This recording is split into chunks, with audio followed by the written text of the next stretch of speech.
Good morning guys! So for today's video, andito nga tayo guys sa aming munting tindahan. Ito nga pala guys ay araw ng Sunday. So ibig sabihin kapag araw ng Sunday is rest day ang aking darling. So ayan nga guys, at napag-isipan niya na pinturahan itong aming kinakalawang na freezer. Ayan guys, so sayang nga at hindi ko na-videohan nung umpisa. So ayan naman na, nung umpisa po kasi tawag ito, liniha po namin yan kasi tinanggal po namin yung kalakalawang dyan sa aming ref. So after that, ayan na, pininturahan na namin. Ng aking hobby pala.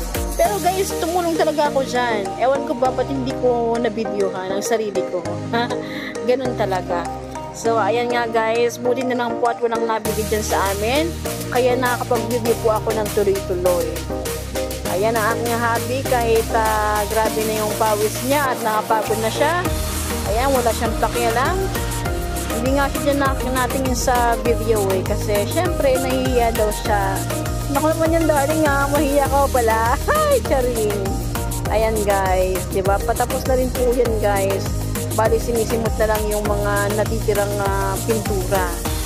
Ayan, tingnan nyo guys, maganda naman diba? Color, ano po yan, medyo may pagka-dark na gray yan. Ayan.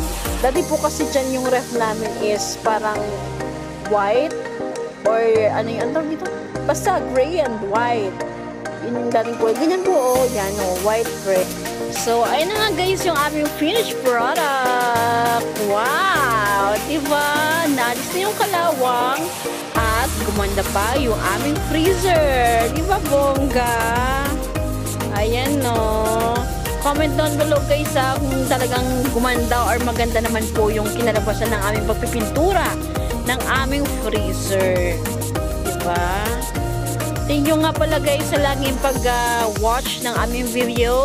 God bless you always and sana more blessings pa rin yung dumating sa atin everyday. Thank you guys. Masaya ako kasi masaya kayo. Ay, nako naman yan. Ayan, hanggang dito na lang. Babu!